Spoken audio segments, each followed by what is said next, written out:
அனைவருக்கும் வணக்கம். ரிஷபராசினியர்களுக்கு இந்த வாரம் மேலும் என்ன மாதிரியான நன்மைகள் எல்லாம் ஏற்பட இருக்கு, கிரக நிலைகளின் ரீதியாக அமையிருக்கும் சாதகங்கள் என்ன, பாதகங்கள் என்ன, மேலும் என்ன மாதிரியான முன்னேற்றங்கள் எல்லாம் உங்களுடைய வாழ்வில் ஏற்பட இருக்கு என்பது குறித்தான முழுமையான பதிவு தான் இந்த வீடியோல நம்ம விரிவா பார்க்க போகிறோம். அந்த வகையில ரிஷபராசியை சேர்ந்த கிருத்திகை 2ஆம் பாதம் முதல் ரோகிணி மிருகசிரீஷம் 2ஆம் பாதம் வரை உள்ள நட்சத்திரக்காரர்களுக்கு இந்த அடுத்த 7 நாட்கள் முழுவதுமே குடும்ப சூழ்நிலை ரீதியாக மேலும் என்ன மாதிரியான முன்னேற்றங்கள் எல்லாம் ஏற்பட இருக்கு என்று பார்க்கும்போது உங்களுடைய ராசிக்கு லாபாதிபதி தனஸ்தானத்தில் இருப்பது சுபம் என்று தாங்க சொல்ல வேண்டும். அது மட்டும் இல்லாம இத்தருணங்கள்ல நிதி வரவு சீராக அல்லது கடும் யோகம் உண்டுங்க. அதனால் அதற்கான முயற்சிகளை இப்போது நீங்கள் தாராளமாக முயற்சிக்கலாம். நல்ல ஒரு முன்னேற்றம் உங்களுடைய வாழ்வில் ஏற்பட இருக்குதுங்க. அதே போல இத்தருணங்கள்ல கொடுக்கல் வாங்கல் சுமூகமாக இருக்கும். புதிய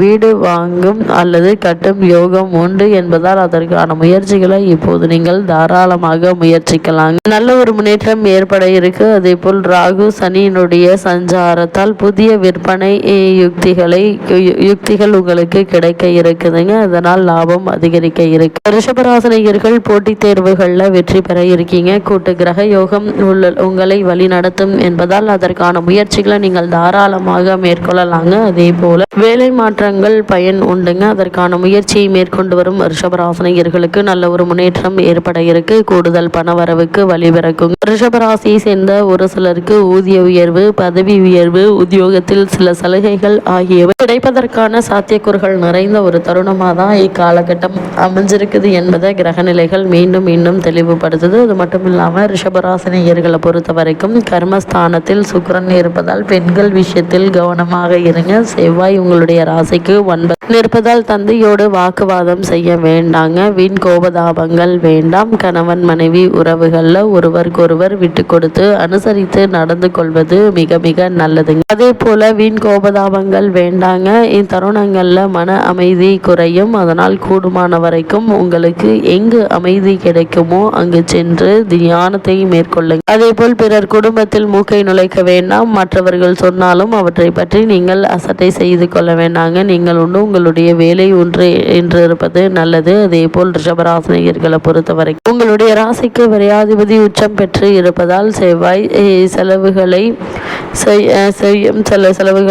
மூலதனமாக செலவாக செய்யுங்க. தேவையில்லாத வீண் வரைய செலவுகளை தவிர்த்து கொள்வது மிக மிக நல்லது என்பதை கிரக நிலை மீண்டும் மீண்டும் உங்களுக்கு அறிவுறுத்தது. அது மட்டும் இல்லாம ரிஷபராசினியர்களை பொறுத்த வரைக்கும் உங்களுடைய ராசிக்கு தனஸ்தானத்தில் வக்ரகதியில் குரு பகவான் வலம் வரும் இத்தருணத்துல லாபஸ்தானத்தில் சூரியன், புதன், சுக்கிரன், சனி மற்றும் ராகு ஆகியோருடைய சேர்க்கை ஏற்படுதுங்க. இதனால் வருமானம் என்பது போதுமான அளவிற்கு இருந்தாலும் கூட செலவுகளும் சற்று அதிகமாகவே இருப்பதால திட்டமிட்டு செலவு செய்தால் சிறிது சேமிக்கவும் வாய்ப்புகள் இருக்குதுங்க. பண தட்டுப்பாடுகள் ஏற்படும் போது இவற்றை பயன்படுத்தி கொள்ளலாம். அதே போல் குடும்ப சூழ்நிலை திருப்திகரமாக இருக்குங்க. குழந்தைகளுடைய கல்வி முன்னேற்றம் மனதிற்கு ஆறுதலை தருங்க. அதே போல் இத்தருணங்கள்ல திருமண சம்பந்தமான முயற்சிகளை மேற்கொண்டு வரும் ரிஷபராசினியர்களுக்கு மாதங்களாக ஏன் வருடங்களாக ஏற்பட்டு வந்த தடைகள் தாமதங்கள் கூட விலகி சிறு முயற்சியிலேயே நல்ல ஒரு முன்னேற்றம் நிச்சயம் ஏற்பட இருக்கு.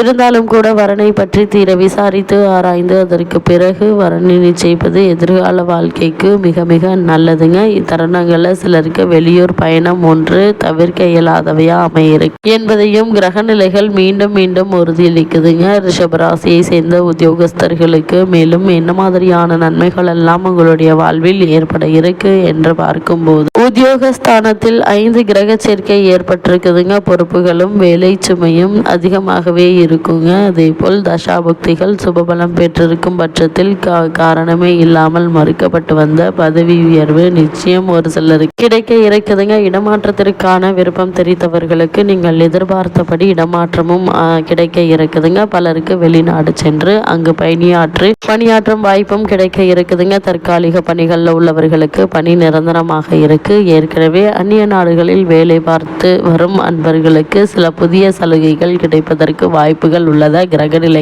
தெளிவாகவும் உறுதியாகவும் எடுத்து காட்டுதுங்க. அதே போல் ரிஷபராசியை சேர்ந்த தொழில் மற்றும் வியாபாரம் செய்பவர்களுக்கு மேலும் என்ன மாதிரியான நன்மைகள் எல்லாம் ஏற்பட இருக்கு என்று பார்க்கும்போது தொழில் மற்றும் வர்த்தக துறையினருக்கு கிரக நிலைகள் சாதகமாக இருக்குதுங்க. அதே போல் புதிய விற்பனை நிலையங்களை திறப்பதற்கு அனுகூலமான ஒரு காலகட்டம் என்று தாங்க சொல்ல வேண்டும். அதே போல புதிய முதலீடுகளில் துணிந்து நீங்கள் தாராளமாக ஈடுபடலாங்க. சக கூட்டாளிகள், வங்கி மற்றும் இதர நிதி நிறுவனங்களுடைய ஒத்துழைப்பு நிச்சயமாக உங்களுக்கு கிடைக்க இருக்கு. ஒரு சிலருக்கு உற்பத்தி சம்பந்தமாக வெளிநாடு சென்று வரும் சாத்தியக்கூறுகள் உள்ளதையும் கிரக நிலைகள் எடுத்து காட்டுதுங்க. கலைத்துறையில் இருப்பவர்களை பொறுத்த வரைக்கும் புதிய வாய்ப்புகள் வருமானத்தை உயர்த்தும், மக்களிடையே செல்வாக்கு அதிகரிக்குங்க. கர்நாடக சங்கீத வித்வான்கள், பரதநாட்டிய கலைஞர்கள் ஆகியோருக்கு அதிர்ஷ்டகரமான ஒரு தருணமாக தான் இந்த வாரம் அமைய இருக்குதுங்க. இந்த வாரம் பலருக்கு வெளிநாடுகளுக்கு சென்று அங்கு நிகழும் கலை நிகழ்ச்சிகளில் பங்கேற்கும் வாய்ப்பு கிடைக்க இருக்குதுங்க. இவற்றின் மூலம் வருமானம் உயர இருக்கு. பெயர் பிரபலமாக இருக்கீங்க.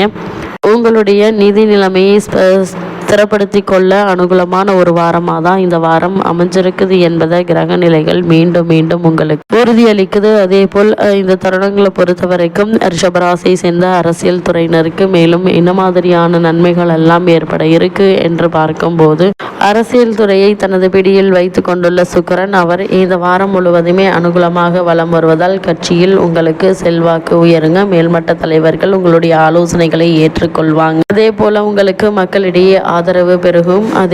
அது மட்டும் இல்லாமல் இத்தருணங்களில் மேலும் எதிர்பாராத பல முன்னேற்றங்கள் உங்களுக்கு அரசியல் ரீதியாக கிடைக்க இருக்கு. ரிஷபராசியை சேர்ந்த மாணவ மாணவியரை பொறுத்த வரைக்கும் மேலும் என்ன மாதிரியான நன்மைகள் எல்லாம் உங்களுடைய வாழ்வில் ஏற்பட இருக்கு என்று பார்க்கும்போது இந்த வாரம் முழுவதுமே வித்யாகாரகரான புதன் ஓரளவு உங்களுக்கு அனுகூலமாக சஞ்சரிப்பதால் கல்வி முன்னேற்றம் உங்களுக்கு நீடிக்குதுங்க. இருந்தாலும் எதிர்பார்க்கும் அளவிற்கு இருக்காது. படிப்பில் முழுமையாக செலுத்த இயலாமல் சிந்தனையில் சிதறி ஓடுங்க. குடும்ப கவலைகள், பொருளாதார பிரச்சனைகள் கவலை அளிக்கும். தந்தையினுடைய உடல் ஆரோக்கியம் பற்றி கவலைகள் மனதை அரிக்கும். இருந்தாலும் உடல் ஆரோக்கியத்திலும் நல்ல ஒரு முன்னேற்றம் உண்டு என்பதால் நீங்கள் கவலைப்பட வேண்டிய அவசியம் இல்லைங்க. அதே போல் விவசாயத்துறையினரை பொறுத்த வரைக்கும் விவசாயத்துறை பெரும்பாலும் செவ்வாய் மற்றும் சூரியன் ஆகிய இரு கிரகங்களின் கட்டுப்பாட்டில் உள்ளதாக பூர்வ பாரம்பரியம் எனும் புராதன ஜோதிட நூல்கள் கூறுகிறது. அவ்விரு கிரகங்களும் உங்களுக்கு ஆதரவாக சஞ்சரிப்பதால் நல்ல விளைச்சல் வருமானமும் கிடைக்க இருக்குதுங்க. கால்நடைகள் அபிவிருத்தி அடையும். பழைய கடன்கள் இருந்துச்சு அப்படின்னா அவற்றை அடைத்து நிம்மதி பெற